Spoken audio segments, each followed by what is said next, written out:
Biggly Piggly Wiggly on Spring Street has served 3 generations of shoppers since 1955 as the largest locally owned independent grocery store in the area. The Joseph family owners grew up here, so you know they're invested in the community. They provide the biggest variety of choice meats, the freshest produce, an in-house deli bakery, great wine selection, and more of your favorite brands. Every purchase gives you gasoline points so you can save at our pumps. Order online for pickup at bigglypigglywiggly.com. Biggly Piggly Wiggly on Spring Street. No one beats the pig. The opinions expressed on Scoop Squad Truth Pod are those of the hosts and the guests and not those of WVRC Media. Scoop Squad Truth Pod, copyright 2024. Scoop Squad Truth Squad, LLC. Welcome to the Scoop Squad Truth Pod, and I am your hostess, Ashley Switzer. And we are coming to you from very windy. I feel like we're the Windy City today. Charleston, West Virginia. There's a lot of it's not hot air. There was a lot of hot air flying around at City Council meeting on Monday. Beth is laughing, giggling over there. It's pretty windy in that council chambers. And we're going to talk about that because... Pretty quiet. It was quiet? Yeah. Yeah, I mean, I guess comparatively speaking. I expected more fireworks out of the budget. Right, because, well, you would think it's a pretty hefty budget. Well, I'd say it's the most important vote of the year in some ways. You know, budgets are moral documents, and you know, we'll get to it more in depth with current City Council Representative Beth Kearns. And the city councilors are the fiscal watchdogs of the city. Right, and that was a $111 million budget. Am I correct? Mm-hmm. Okay, that's a lot, and 2 weeks to go over it, right?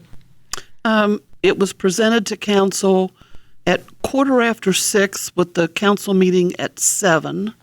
We were told we would have a public forum where we could ask questions. That never happened. Right. It was briefly discussed in the finance meeting. So if you didn't make the finance meeting last week or 2 weeks ago, you didn't hear any of it. It didn't really sound like, aside from you, it didn't sound like too many people did their homework, except for, I will say that Sean Taylor gave a shout out to John Gianola. And I have all of John Gianola's questions and the correspondence between him and Andy Wood. Yes. And Andy is a mathematical genius. Mm-hmm, mm-hmm. He's the city's finance director. So he's the guy that just pours over the budget. Right. And Gianola did a deep dive. Right. And I commend him for that. I was going to say that deep dive. How many pages was that budget? It was a lot. A couple hundred. Yeah. And 2 weeks to go over. It wasn't so much time. And a lot of stuff is hidden, if you will. Yeah. It's not like I've said before, it's not like it's this buried. Is this and this is that. Right. It's buried in a line item. So you have to, you kind of need a backstory as to what is this budget. So give us an example. So it's like a 16-digit code, and you have to refer to a pay scale chart. So you have to look at this code, like, okay, well, what is this? What department is this? Then, like, okay, well, this refers to somebody's pay. So then you have to go to the pay scale chart and see, what it is or where it is. And then some of the things that are, the most discretionary spending are all on one page. So we're going to give X amount of money, to one group, a nonprofit. We're going to give Y amount of money to a different nonprofit. Yeah. There's no discussion.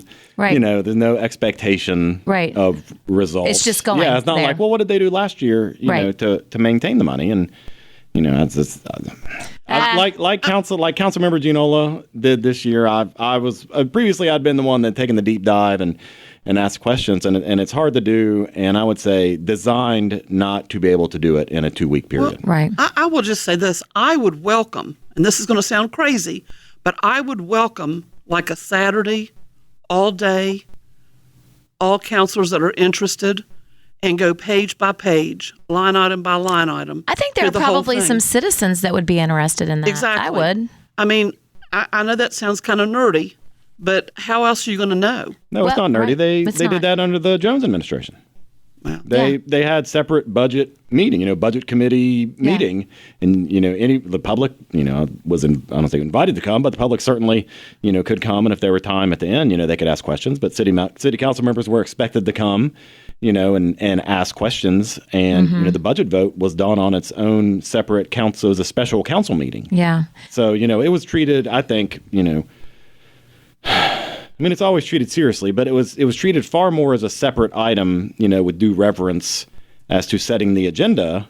Yeah. The mayor can have her own State of the City address, and she can say whatever she wants there, but, the proof is in the numbers. Right. And so when you look at, what did the budget emphasize, what did it not emphasize, where did the money go, that's a completely different question. Let's say. Well, and we did ask her after the city council meeting. I did ask about the sports complex and the fire building and the public safety building. She did say that the fire renovations and the fire building would come from ARPA funds. But she did not. She didn't specify where the public safety building money would come from. And said that they haven't gotten that feasibility study back yet. Well, I would say, because I watched the interview live, she didn't say that it wouldn't come from the budget. So let me be clear, Right. But she didn't say that it would come from the budget. So if you look at what the big news was that we talked about, 2 months ago from the State of the City address, there were 4 main items, that the city wanted to focus on. And we've already touched on some of them, but you have a new fire/public safety building. Or you have a new fire training building. Things. Yeah, then you have a new public safety building. You have the sports complex and then municipal auditorium. Yeah. I went to the budget. It's only 2 weeks. It's probably designed to be like that. But I didn't see money for any of those 4 big projects in the budget. I was told next year.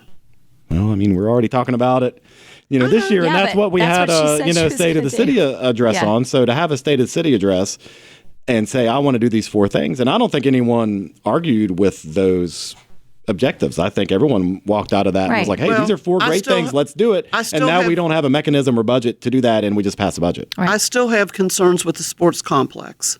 Yeah, because she reiterated that the county, we all know this by now, the county gave $5 million.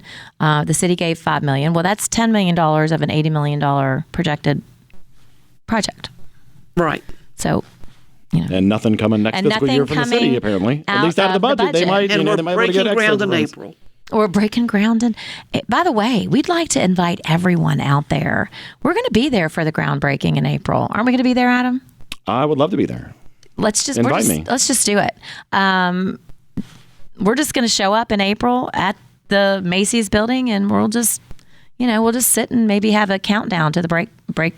Well, no, I voted, for whatever the ribbon initial funding was. I'm not ashamed to say that. I think it's a great idea. My kids swim. They do sports. We'd be using that as much as anybody else. But let's get it done. Don't you think we should have the feasibility study? Oh, well, yeah, obviously. Before we start doing renovations. I'm not saying I did it the right way. I'm saying it's a great idea. Beth, do you not get our sarcasm?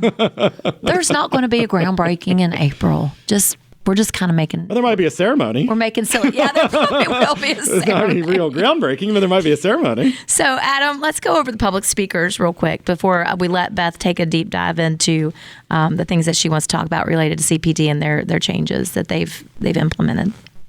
Well, just watching it again, and, I know we're not in February anymore, but in some ways it's Groundhog's Day all over again. About half, if not half, of the...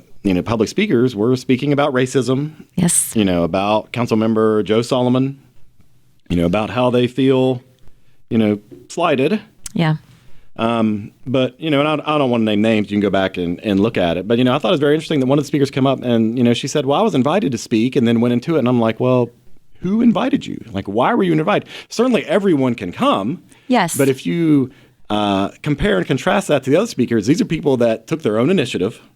Came down and complained, about, issues that were happening, in their neighborhood. In fact, some more threatening vigilanteism. There's a car in her neighborhood that's, a car that's, everybody too loud, knows late who at the night. car Apparently, is. Everybody knows who it is. Yep. She knows who it is. The neighbors know who it is. The police know who it is. And she said, "Is there?" Nobody asked her to come. She's coming because she, wants. She results. wants something done. She is being woken up along with other people at all hours of the night. This is a person who has to get up for work the next morning, and she's begging for someone to put a stop to this person who is just wreaking havoc at all hours of the night in her neighborhood. Yeah, so when, just in my mind, and, as a former council member, I definitely you pay attention to everyone, but when, just a regular citizen comes out and speaks their mind, you're like, we got to do something about this. Yes. You know what I mean? This is this is a person versus, you have the professional, I don't know whether you call them political class or nonprofit class, who's being invited to speak, about issues that are over a month old. Right. That, no one's going to, even in the worst case scenario, if Joe Solomon is the worst council member in the world and completely offended you on the basis of race, what do you want him to do now? What do you want him to do? He's apologized, and you've called that. He apologized again later. And not only that, they called his apology hollow. It was a hollow apology. It didn't mean anything. So what do you want is my question from him. What do you want? Because he's already apologized. You claim that he didn't mean it. Are you just going to keep coming to council and beating the same dead horse? He said he's sorry. Yeah, and then, the other thing that I thought was interesting, this was an omission, is that nobody from the public came to talk about the budget itself. Right. In my mind, it may not be to some people, but in my mind, this is the biggest vote. Biggest vote of the year. And, nobody's coming, and it's probably because, there's only a 2-week time frame, so it's a very short window.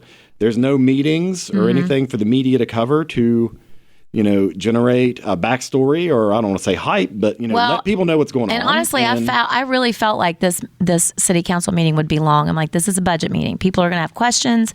Maybe there's going to be amendments. I was prepared to be there for a long time, and it just really seemed like that the majority of council just voted yes to vote yes. We got to get out of here, and that was that. One council member voted when it was going for the vote. One council member said present. Yes, he said present. What? I was shocked at that. And then he went back, and they went back to say it again, and he said present a second time. This council person, Mike, are they putting you to sleep, man? It happens. Does it? When I know that some people laughed. Some people in the gallery laughed when it happened, but he's not. He's not the first person that's done that. And I'm not saying do it. I'm not saying it wasn't a mistake. I can understand. He's not the first one to have done it. I can understand if he's doing it after one of Jennifer Farr's, drone on repeat speeches, where he just freaking loses track of what's going on. But this was a budget. So that's what kind of shocked me, that he was marking himself present. Unfortunately, maybe, we're going to talk about this scoop or the next scoop, but Beth Kearns was, really the only person that asked meaningful, questions. And then, a different council member went as far as to see if Beth would yield to his own question. Yeah, Beth, talk about that a little bit. The only other person I can remember that happening to was also here in the studio, me. Yeah. Being asked to yield questions. So, it's like, why does that only happen when you ask, meaningful questions about things?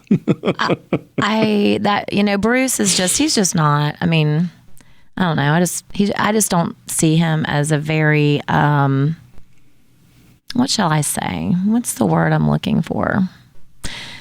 I felt like he was being contentious. And I thought it was disrespectful to you, Beth, because you did ask meaningful questions.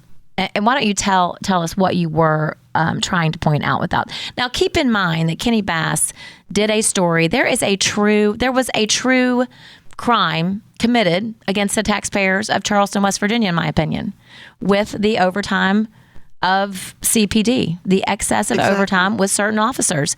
And for you to mention that, to remind people of that, and to make sure that doesn't happen again, and then to be called down like you're attacking the police by Bruce King I just thought it was just mean.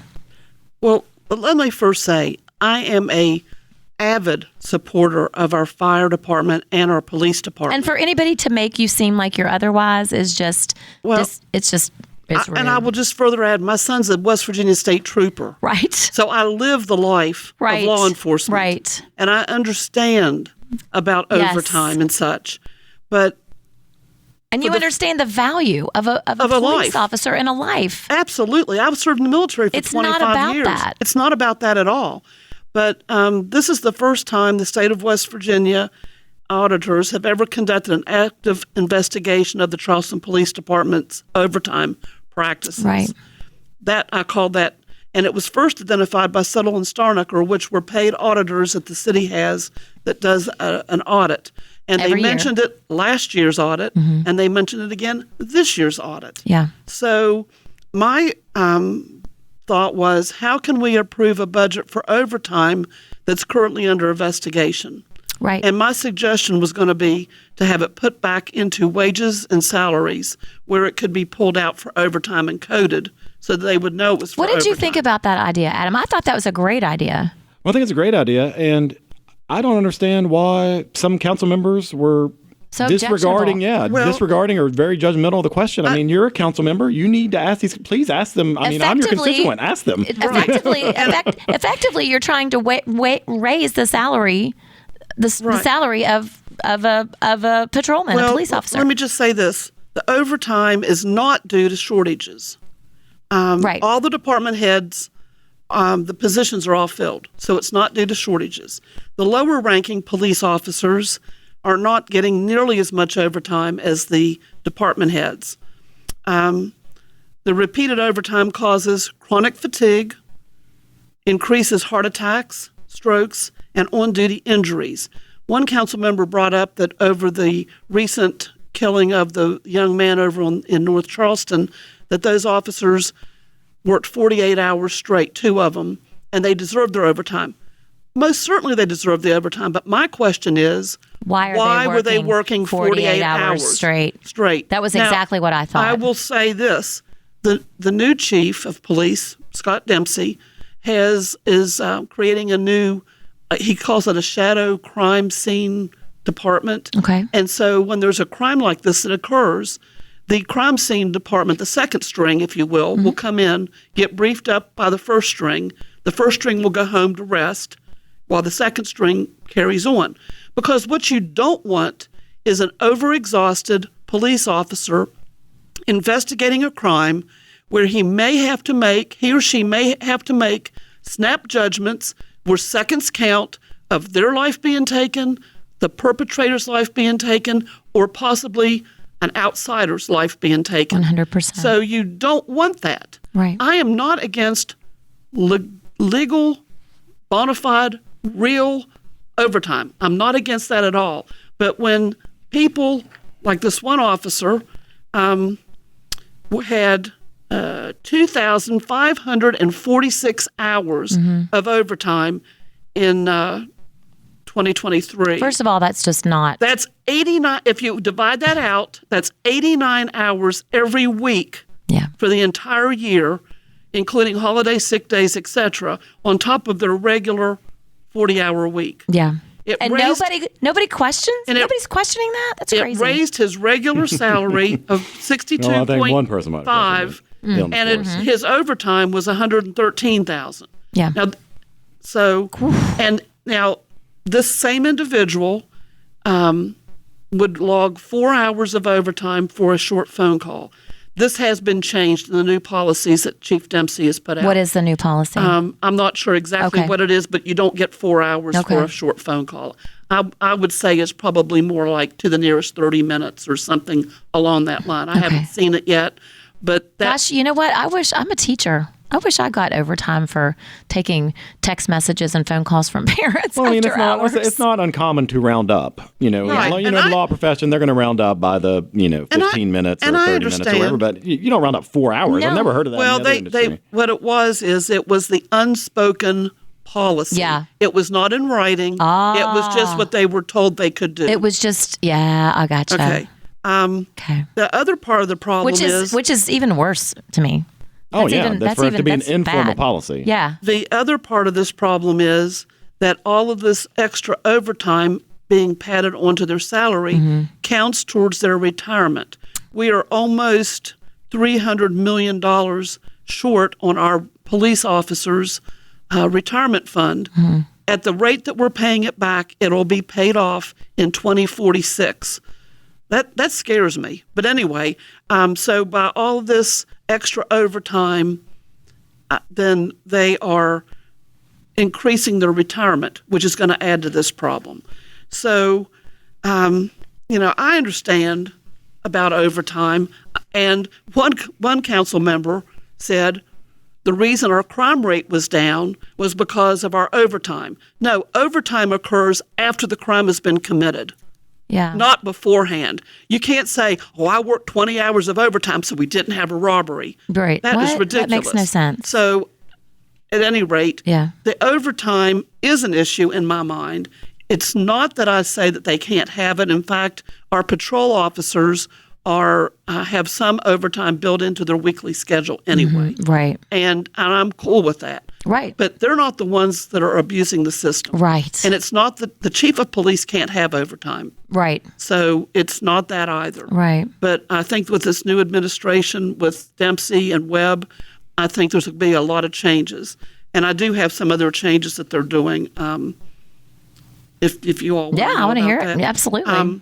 They're going to start having recruiting tables and officers at special events, and they're going to have a recruiting committee made up of young officers of both genders and multiple races to get a well-rounded idea of what they think will work in their recruiting efforts for the city. Uh-huh. They're going to incentivize their officers who actively recruit people. Yeah.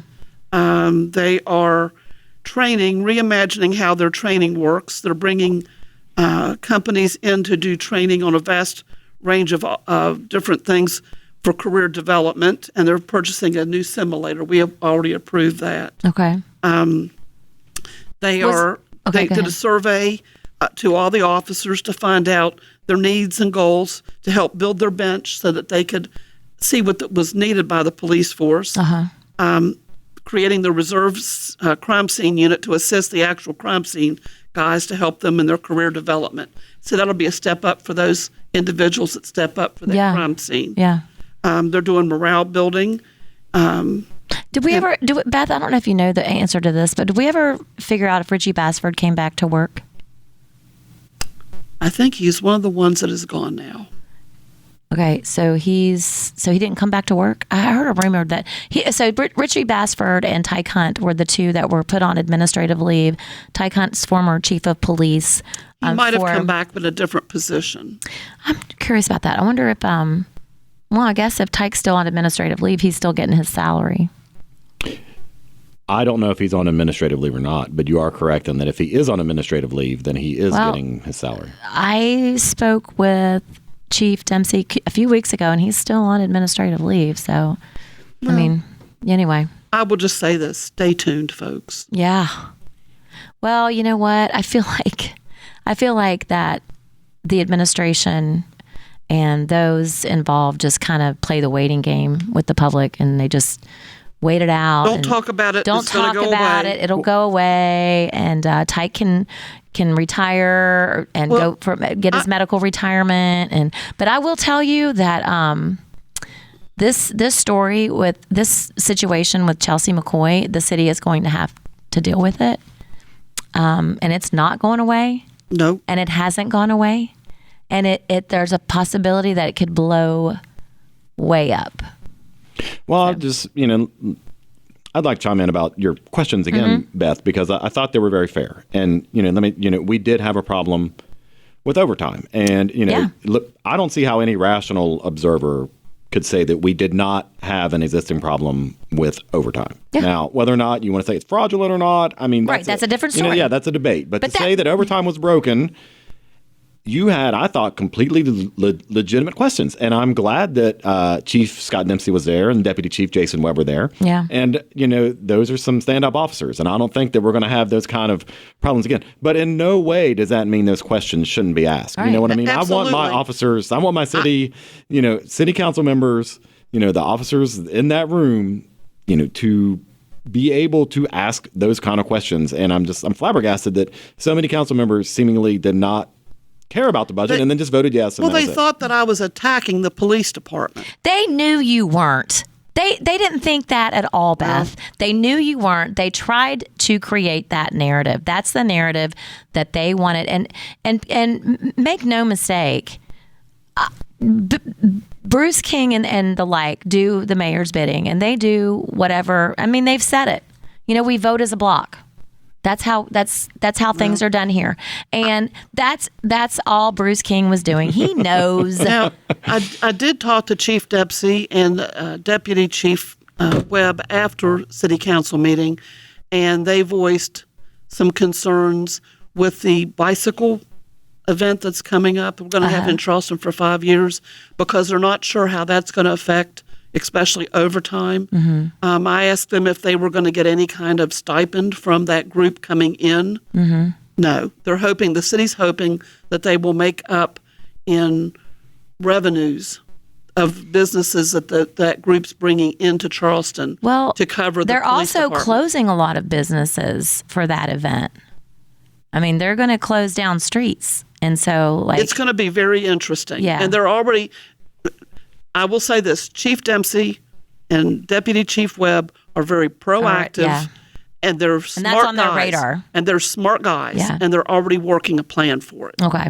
And that's good. But because business owners have expressed concern about that. Like, that's going to interrupt our business. It'll be interesting to see which streets are closed down and which are not. Yeah. Well, stay tuned.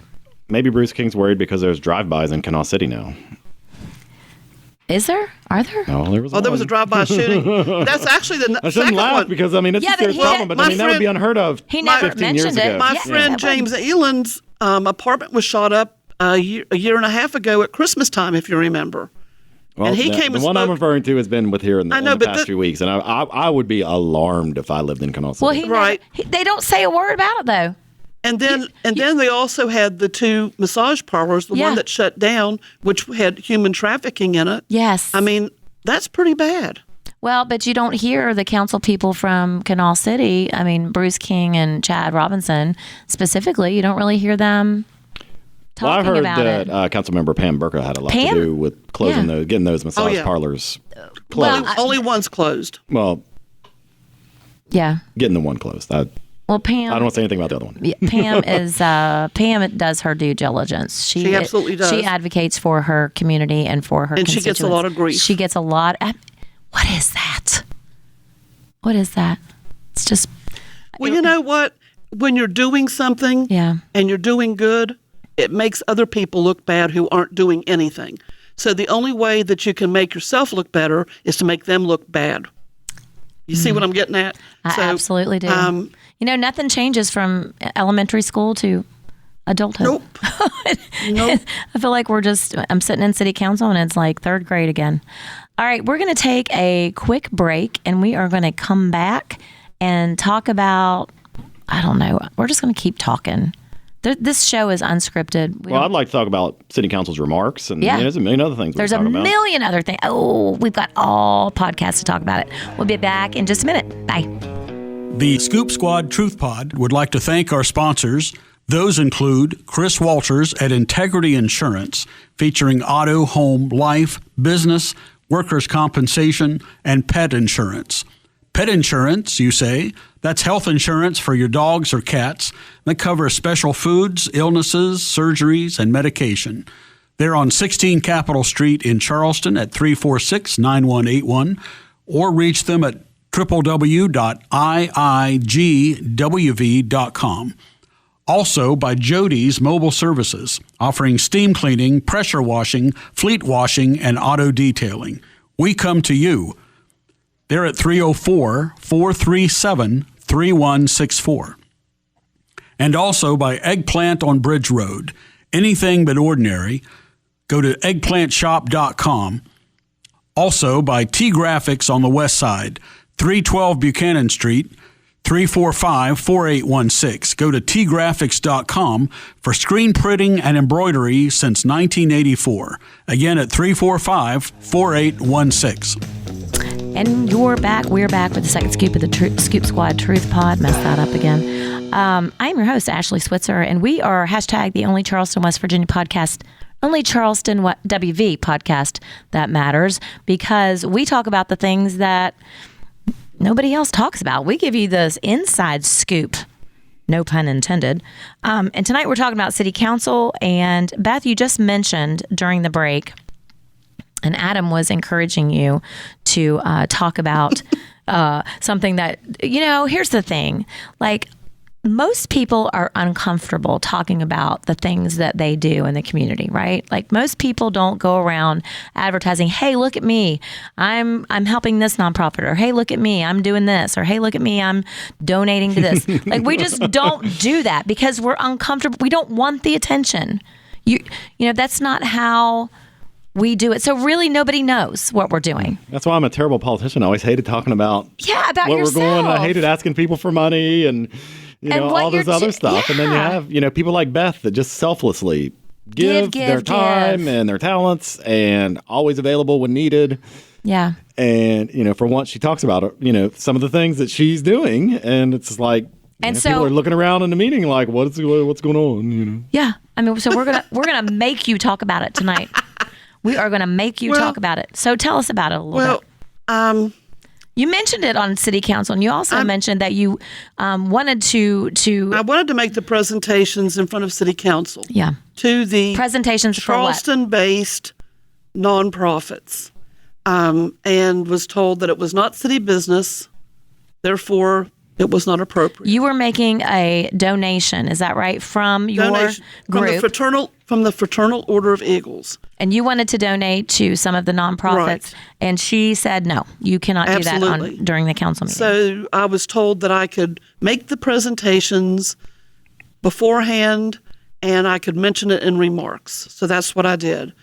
But what I also did was I mentioned the 3 other city council members who were members of the Fraternal Order of Eagles, which is Frank Annie, Janine Fagry, and Mike Farrell. Mm-hmm. And they did not know that I was making this presentation. Mm-hmm. I will say that next month in April will mark 30 years that I've been a member of the Fraternal Order of Eagles and raise money for various groups around Charleston. And of the 30 years, over half of them I've been an officer, and at least 9 times I've been the president of the Ladies Auxiliary. But what I did Tuesday or Monday night was I had a check for $1,000 for the Healing House, which is a wonderful group home over on the west side for women of abuse, domestic violence, incarceration, addiction, whatever. They help those ladies get on their feet. That's in the Key Austin's group, right? Yes. And they're getting ready to open a transition house, a home for them. Oh, okay. I had $730 for the Kanawha Valley Collective, which also over the winter, during one of the nights of the warming center being open, the Eagles I had a campaign called Share the Warmth, and I had a huge box and many, many, many bags of gently used or new sweaters, coats, jackets, hats, gloves, scarves. Mm-hmm. Approximately, I'm going to value it about $2,000 worth of stuff. Wow. That I took down to the warming center for those folks. And I had $1,550 to give to Health Right, which for their diabetes program. So each month the Fraternal Order of Eagles Auxiliary has a charity that they raise money for. Right. And that's what we did. And actually, for the Kanawha Valley Collective, the $730 was for their veterans that live over there in the former Work Sullivan place over there. So, she sure had the gallery reserved. She had, the seats once again reserved for. Yeah, we were not doing previously until the change just happened and nobody knew about it. Now we're seemingly reserving seats. And once again, I think it should just be open to the public, first come, first serve. Yeah. Why are we doing seats? But I just wanted to thank Beth for going that over to Turner of Eagles. And, I know Beth is rather reluctant to talk about a lot of the work she does. And I'm glad you did it. And I'm glad, other city council members got to see it. Yeah. They got to know, what else is going on. Not just the selected nonprofits. I felt horrible telling the invited guests, because I will say this, I had called the city clerk's office 3 weeks ago and asked if I would be allowed to do the presentation. And they said, sure, just when it gets closer, let us know who it's for, what the names are. And I don't then understand the if- day like, of, I was yeah. told they could not. So these people showed up, and then I had to go and explain to them, I am so sorry, but you cannot do the presentation up front. And their question was, are we still getting the check? And I said, of course you're getting the check. I have it right here, and I gave it to them. So Well, that's they a were shame. happy, but that's just, to me, that's kind of a slap in the face to them as well. Yeah, and it's just vindictive. And You know what I and- bet happened there was there probably is not a prohibition against it, and so the deputy clerks were like, "Yeah, you can go ahead and do it," because Right. they'll just do whatever by the book, and if nothing prohibits, they'll say go ahead and do it. But somebody in administration must have caught wind of it and was like, "No, they're not doing Well, that." Yeah. These groups that I was giving checks to take care of our citizens of our city. They provide services so that our city does not have to provide those services. And it's Well, I mean, not like I the was. city gives Canal Valley Collective money all the time. Well, that's why I was kind of That's what's weird. surprised and glad that the Healing House got money, because this is just an absolutely wonderful charity. Yeah. Go out and Absolutely. look and see the results they're doing. Look and see what they work with. I mean, they have peanuts and they make miracles happen. And I'm so glad they're doing what they're doing on their little shoestring budget. And That's awesome. it's like pulling teeth out of the city, Yeah. to try to help this group. And I'm so glad, that you did it, because they're not in this little bubble We of give them- nonprofits that the city only gives money to. We generally try to get at least $1,000 every December for them. And we do this from hot dog sales, barbecued wing sales, Yeah. 50-50 drawings. I mean, we're talking about a group of about 9 women Yeah. who devote their time to doing this. Yeah. And, anyway. That reminds me of, I haven't mentioned them in a while, but Faith in Action of the Yeah. Greater Canal Valley. Just working miracles for our elderly population here in Charleston, West Virginia, and Kanawha County. And, Well, can we talk about other remarks? Yep. Because there was just, let's do it. Beth had the good news. yeah. And then I guess, there was the other news. Right. But it's, where do you want to begin? It's once again, we're talking about racism and Yeah. whether or not, Joe Solomon is a racist and whether or not he needs to apologize. And it's not just one council member. I mean, this was multiple council members Yeah. that wanted to talk about Jennifer race. Farr specifically, and she made a comment. She mentioned Jackie again, or we mentioned Jackie. She has never mentioned Jackie, but she did mention Jackie, who works for the city and is Deputy clerk. deputy clerk inside of council chambers. And she said, no offense to Jackie, but I am the only one that looks like me that has a vote. But so that tells me that she's listening to our podcast, because, we have talked about Jennifer Farr and, how she has to preface every single conversation with, there's nobody, I'm the only one in this council that looks like me. And then she just continued to degrade. It was just, again, Joe sat there and took it, and he... Well, what I think we have going on there again with Jennifer Farr, she's like Schrodinger's counselor. Yeah. She's simultaneously one of the biggest victims Yeah. in the city, while also being one of the most 5 powerful women in the city Right. that, is demanding and expecting apologies, Yes. out of her colleagues, on the floor. So you don't know what you're going to get with her until you put your hand in the box and you pull it out. And Right. it's like, well, is Jennifer going to be the victim in this sentence, or is she going to, Right. sit here and, Demand. just bludgeon people, Right. for apologies. And, she's in here once again talking about racism. And you know what? That's And I'm not going to city debate, business and I'm either. not debating whether or not racism exists. I'm not debating Right. whether or not Jennifer Farr has ever experienced racism. But how many times has she discussed racism, especially here? I mean, this is twice in a row she's used her remarks. And then, let me think about, what I'm thinking about as just a regular citizen in the gallery. Well, first of all, the municipal auditorium is non-functional. Right. It is down. High school graduations are coming up. Right. We've already canceled concerts. Well, Jennifer Farr is a 4-year former facilities chair. Why aren't we talking? Why isn't she using her available time, in her bully pulpit out here to, talk about the municipal auditorium and coming up with solutions in a meeting where they voted for the budget, where, as far as we know, there was nothing specifically in that budget For the that. municipal auditorium. Another thing is she's the current chair of the, committee on the size of council. Right. They canceled their most recent meeting. They're They not haven't giving had a a meeting. meeting. So, that's a huge issue. Yeah. And I mean, it may not be to your average person, but it will be if they start reducing wards and restructuring wards and, getting rid of everything else. So They start getting rid of council members that will speak up. Start getting rid of council members that speak up. So, and Jennifer Varr wasn't the only one to talk about racism, but, is council talking about racism? Because there's really nothing else to talk about in terms of, we've accomplished, X, Y, or Z. Right. Or we want to this term. And I can tell you, accomplish, I'm sitting with a council member, Beth Kearns, who apparently has done some stuff because she's, writing checks.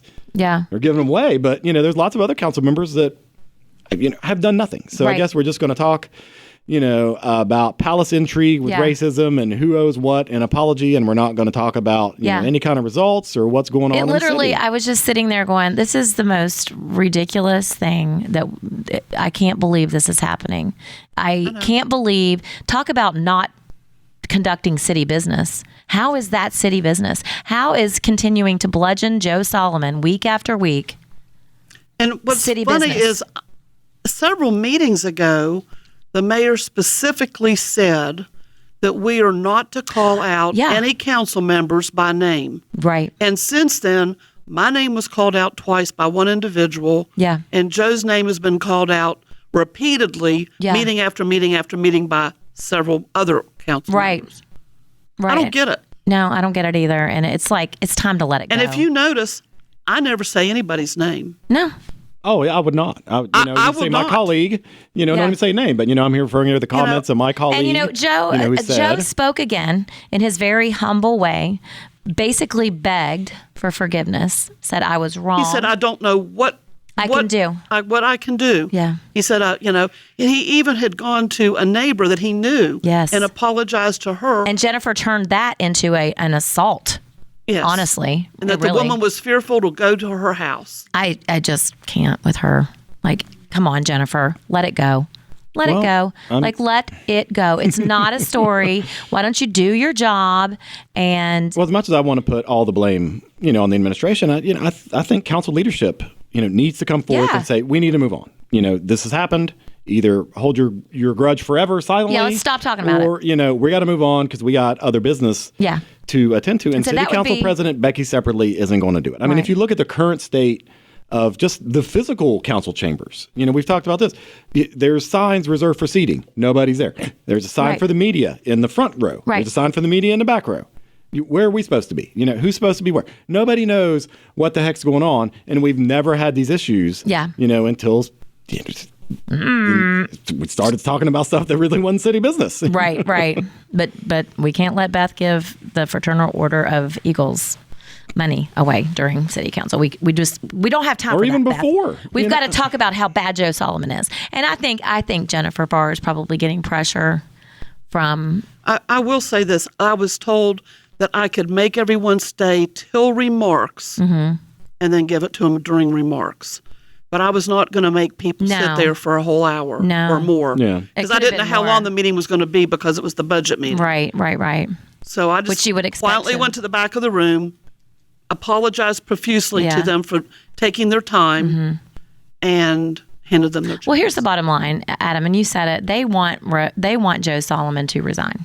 Oh, I think they're that's the only going to reason be they're satisfied. consistently attacking him. They don't know whether he's going to run for mayor. They don't. They're afraid of the influence he has. Yeah. With the rest of Charleston can't wait. I mean, they see him as a threat, and any chance that they're going to get, to lower his position. What's the best thing that you think that Joe can do at this point? Just be quiet about it. Yeah. You know what Joe should do? Is if I were Joe, you know what I would do? I would go to the next city council meeting and I would say, these committees haven't met in this amount of time. And he's kind of done that, but he didn't say, and I would make a resolution and I would introduce it on the council floor that says, this is a standing committee, by city ordinance. And I'm just hypothetical example. Yeah. Urban renewal and economic development hasn't met since who knows when. It is the resolution to say it should meet by the end of May. And then make city council members vote yes or no that their committee should meet or not. If that was Joe, that's what I'd do. If he's interested in moving on and advancing the city of the business, you can't wait on these committee chairs because they're obviously not going to do it or else they already would have. Right. Put it out there for every single council member to vote. This standing committee needs to meet by this date. And if council members say no and vote against their own interests as council members, we'll know where they stand. That would be a huge accomplishment. And I think if this whole situation has done nothing, it has opened Joe's eyes and he's not so naive anymore. I think, like we've talked about it, he has sort of a childlike perspective about the world. And so these people who he thought maybe were his friends, I think if nothing else, it's kind of opened his eyes, and maybe, maybe he will grow a little. I mean, he's so kind and so gentle, but sometimes you've got to be forceful. And well, they're going to be forceful to him. So hopefully he's that's realizing what I'm saying. He's got to push back a little bit. You know what I mean? He's not even bringing the knife to the gunfight. Right. I mean, he's just standing there. Exactly. So he's got to, you know what I mean? He's got to defend himself. Yeah. So I don't know. We'll see.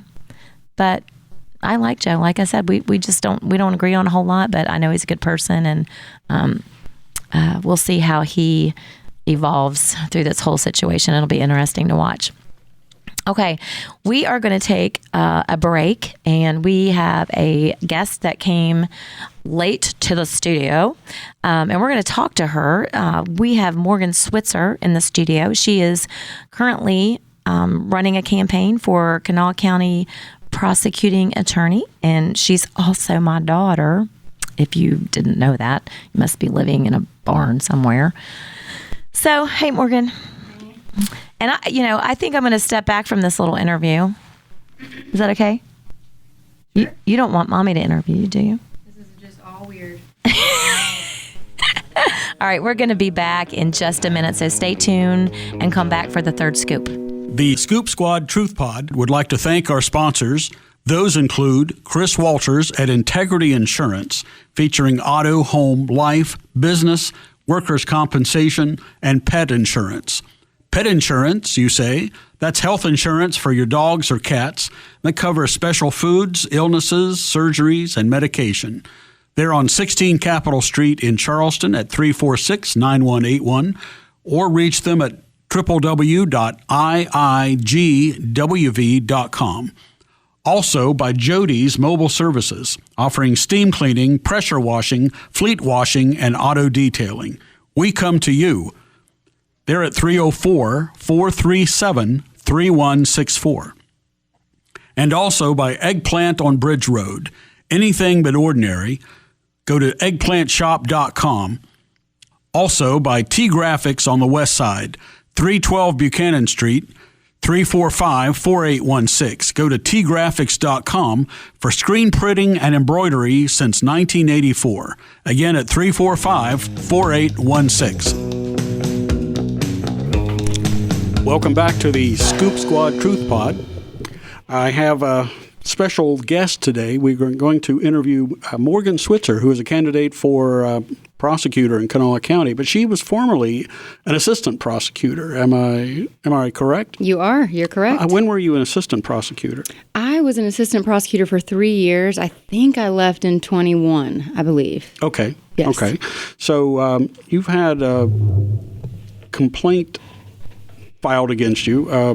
I guess you're under scrutiny for some behavior at the recent Kanawha County Courthouse. Now, was this involving a case you were formerly involved in as assistant prosecutor? Yes, it was. It was the case of Michael Wayne Smith, and it was a widely covered case. I indicted that case before I left. I want to say that it's been approximately 2 years since I had done that. And, I guess that was the story, that I'm under scrutiny for some kind of behavior. Okay, and he was convicted of killing a woman, Cheyenne Johnson, and dumping her body in a well. So he was not convicted yet. He's actually yet to be tried. Okay, well, I was going by a news story I read, and I guess that was... Now, Virginia Smith, his co-defendant, and they're of no relation, but his co-defendant did plead guilty. I'm not sure the nuances of that plea, but she pled guilty, and he still awaits trial. So it's been several years, and he's not had a trial yet. Okay. So you had a disagreement with some of the counsel of the case. Yeah. I disagree. Now that it's out there, I didn't really want to talk about any of this because, I think the real issue here is that a woman lost her life. Cheyenne Johnson was killed, was taken away from this world. And that is the issue that everybody should be talking about. And they should be talking about who is responsible for that and holding those people accountable. But instead, it looks like the story was Morgan got mad. Right. I was kind of lost because that was the focus of the story. It was. Mm-hmm. Of a TV station, and I read it on their website. What'd you get mad about? Well, there was a couple things. I think that, I think the prosecutor's office, I was very consistent with my disapproval and my disagreement with how this was being handled and how this was proceeding in court. And, I want to make it very clear that it's sort of unprecedented what happened, okay? And it's the lay people that are listening to this, they probably wouldn't understand why it's so uncommon for a prosecutor to be called and a detective to be called to defend the indictment. And sort of without getting into the nuances of that, I think the only important thing to know is that it's very, very rare, and that I don't know that it's ever happened before. So I was very upset that this trial was delayed yet again because of accusations that were unfounded, untrue, and absolutely inaccurate. And that instead of focusing on resolving this case for the victim and her family and friends, that we just delayed it even more to put me on trial, more or less. And it was a political stunt here. I think everybody's sort of aware of that now. It's really unfortunate because, like I said, this has been going on for far too long. Whether or not Michael Smith is innocent is yet to, innocent or guilty, he's still not been tried. And this guy's been in jail for 2 years almost. And a woman's been murdered and they have no resolution here. So is the news story incorrect when it says that Michael Smith was convicted of killing Cheyenne Johnson? If a news story says that Michael Smith is convicted, that is incorrect. Okay, I'm just reading from the website story. So that's why I was a little confused. Okay, yeah, I didn't catch that. So if that's something that it says, he has not yet been convicted. Okay, and then Smith filed a motion with the circuit judge to review aspects of the case. And yes, hearing was held in February, and I guess a week ago Wednesday, the judge issued an order and cited your behavior after the hearing. Was that? I believe so. I was unaware of the report or the order actually until I was contacted by the media. So I had no idea that anything had even happened. I think I've made it very clear in the statement that I released that the defense attorney acted, in my opinion, extremely inappropriately. And honestly, dangerously, very dangerously, to make those types of accusations that, are knowingly and intentionally false. And when I left the courtroom and was standing in the hallway, which I will also say had no members of the public there, it was me and another, a couple, I think it was the detective and maybe even Ken Bannon. And when she walked out, I told her, and I would tell her again, I'm extremely disappointed in what you did there, and you should be ashamed of yourself. And the reason I said that is because she lied. She lied on the record. She said several provably false things and ended up, garnering an ethics complaint against me. I don't know why it happened the way that it did, but I still stand by the fact that I'm extremely disappointed in her actions. I don't think that's how you should behave as a member of the bar. I think that it gave Michael Smith the message that the prosecuting attorney had wrongly charged him or wrongly indicted him. And this, that was a dangerous thing to say. And it was wholly untrue. And so I was very disappointed. And I told Mr. Bannon that I was very disappointed in how he handled it. He did not. And, honestly, we had a good exchange at the end of trial or at the end of the hearing. We walked out of the courtroom together.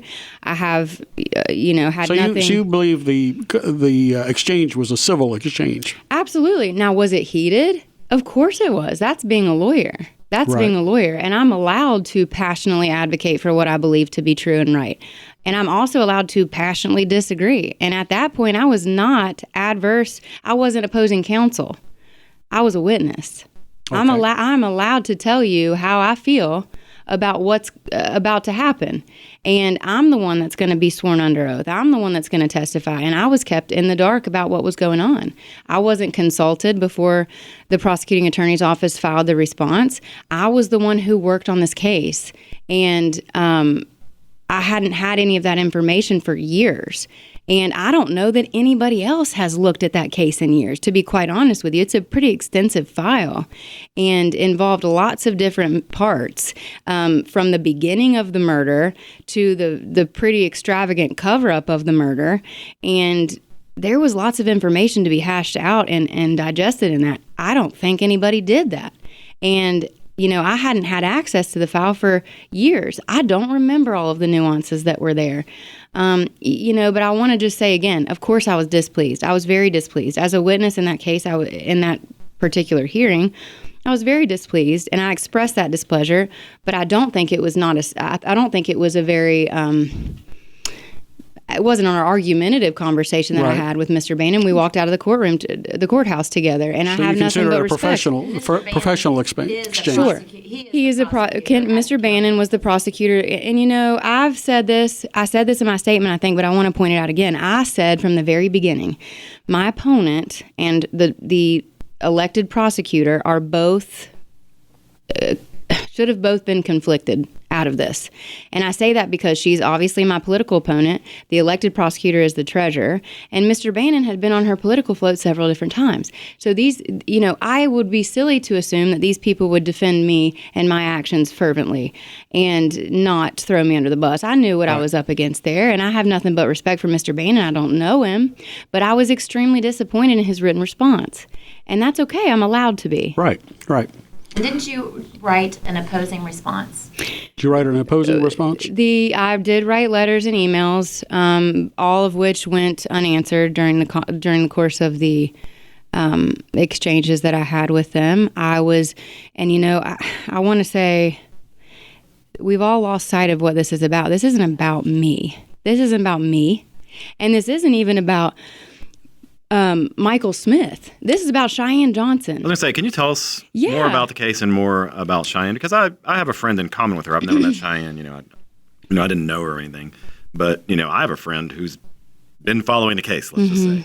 And I, just looking at it as a layperson, I'm like, what is going on? This case has been delayed, for years. And every time she goes into every time the friend goes into a new hearing to hear about it, it gets delayed. Nobody knows what's going on. And it's very frustrating for her. And it seems like a lot of times, the victims get overlooked. Can you just say anything in Cheyenne about Cheyenne in general, or is it not appropriate for you to do that? No, honestly, in this situation, I think I've gained a new perspective, and that is being on the outside of the prosecutor's office and being somebody that has zero influence on what happens there.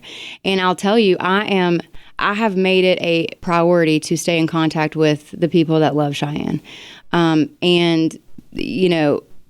My priority then and now is to make sure that the people who brutally murdered her are held accountable.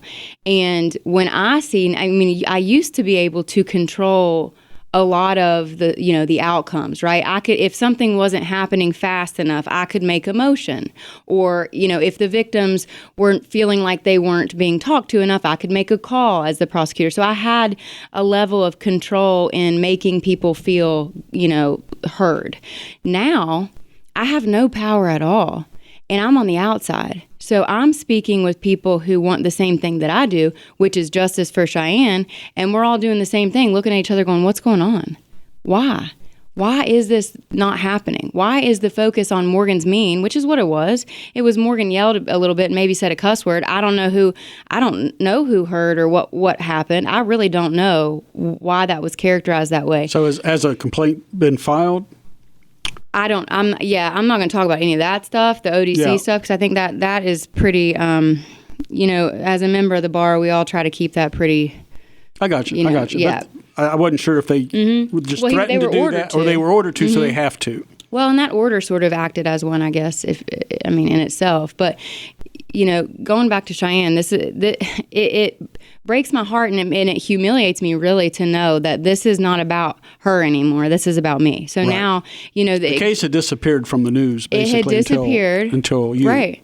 And it was one of those cases that I was really brokenhearted to leave, because I knew, I didn't leave the prosecutor's office because I thought things were going really great there, right? Like, I left the prosecutor's office because things were not going well. And I knew that if I stayed there, I wasn't going to gain any more knowledge, right? Like, the people that were really willing to get down in the dirt with the new prosecutors and show them, here's the right way to do things, here's where you're going to get in trouble, they weren't there anymore. So I took a new opportunity and I left. So I knew that the case was not going to get the attention that I would give it. And here we are, years later, and the focus is not about anything else than Morgan. It's outrageous. It breaks my heart. It is totally taking the focus away from the victim. And the offenders. Like, it takes away. Do you think there, because of this, there might be a mistrial or? Well, he's not stood trial yet. So, but yes, this is a distraction. Okay, and this is sort of what's happened throughout Despite the fact that the article on the media website that reported this said that he'd already been found guilty. Yeah, no, that's incorrect. He was convicted. Virginia Smith, his co-defendant, was, but he did not. He has not done that. Been convicted or pled guilty yet. Now, like I said, this was a distraction, and there's been tons of that during my campaign. It is all about, let's throw a curveball at Morgan and let's distract everybody from really the fact that, I'm imperfect. I absolutely am imperfect, but that's what makes me so good for the job. When I can be a part of the community and make mistakes just like everybody else does, and that gives me insight into how to do the job better and more effectively. I'm not perfect. I'm not somebody that should be held on a pedestal. That's why I kind of came up with that phrase, the people's prosecutor. I'm one of you, you're one of me. And, I'm no better than anybody else just because I have the title of prosecutor. But my job is to enforce if I were to be elected, is to enforce the laws of the state of West Virginia and do so in a way that I feel is just, right, and good. And, I think I'm the best person for the job. All of this is a distraction, and it's not a distraction at my expense. Right. It does not hurt my feelings. I want everybody to understand that. Doesn't affect your popularity hurt my feelings, or your standing doesn't as make a me candidate. upset. Nope. Doesn't hurt my feelings. Doesn't throw me off my game. What it does is make me very, very ashamed that my name is associated with this case instead of Cheyenne Johnson's. That's what the problem is here. Right. She's the one that lost her life at the hands of two other people. So all that's really happened is that a judge has ordered that a complaint be filed against you for behavior. Is that right? It's a disciplinary process. Does that happen frequently? Like, does a judge? It does not. I'm saying, I'm just a layperson, but I've never heard of a judge, referring, I've never heard a judge order a complaint be filed with the disciplinary board. Like, that's.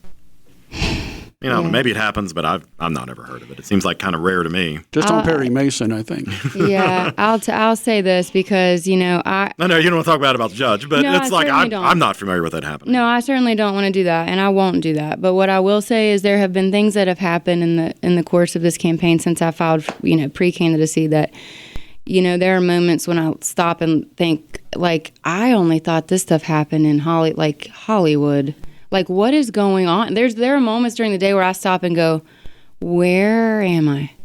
What is going on? Doesn't seem like Charleston, West Virginia. Well, it's just so odd. And I'm like, at the end of the day, there is so much opposition against me. And what I really want to say is, like, I am flattered, really, honestly. It doesn't hurt my feelings. It makes me super happy that, this is the type of process that we have in the United States, that we can really duke it out and you guys can see, and also I want to draw attention to this. Look at what I'm doing under pressure. Okay, there's a lot of pressure out there. There are news stories about me being a mean woman, a loud woman, a woman that uses bad words. There are lots of different things out there about me that are untrue. And what have I done during the course of this? There's tons of pressure. I'm a mother. I work a full-time job.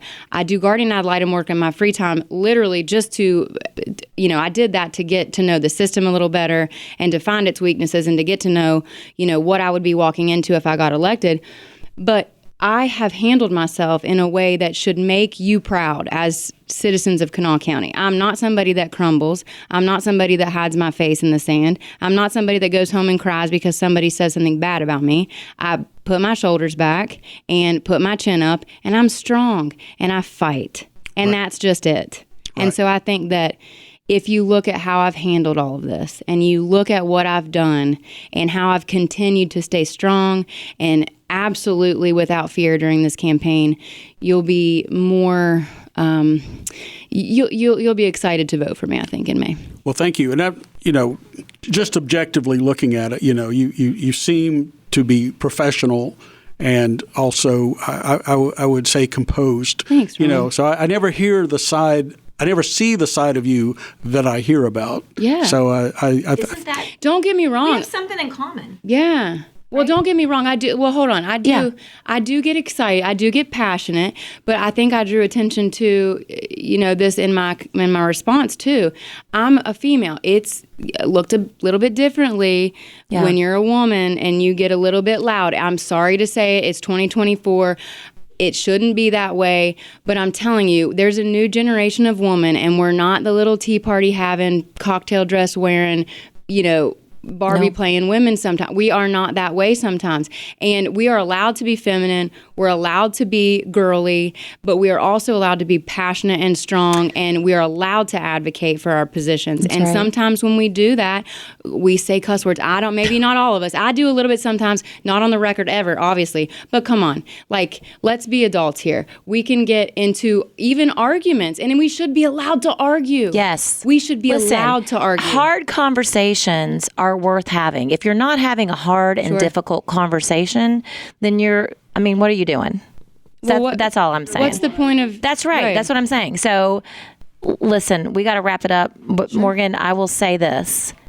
You're my daughter, and I have 4 daughters and 1 son. And I'm proud of you. Are you going to cry? No. Okay, good. I don't cry. I felt it happening. No, I'm so proud of you, and we're just going to keep going. And I love you, and Listen, thanks for coming. If I'm going to get beaten, I'm going to get beaten real bad on election day. I ain't going anywhere until then. We decided as a team that I would do the interview, so it would be a little bit more unbiased, without having the mother. Objective, you're right. Although, I certainly see your good points as a candidate. Well, let me just tell you, as a mom, She's I know. moving We're going to from cut mic it to off. mic. So She's moving from mic to mic to tell her story. This is a lot. Yeah. So, hey, we're going to wrap it up there. And next week we'll be back. I don't know what we're going to talk about. I don't know who's on the schedule, but we'll check it out. And I let wouldn't you guys miss know. it. There you go. I never do, but I wouldn't. We love anyway. you, Adam. All right, it's time for the Scoop Squad to get out of here and eat our banana pudding, because that's what I scooped up this week. And we will talk to you guys next week. Charleston, thanks for joining us.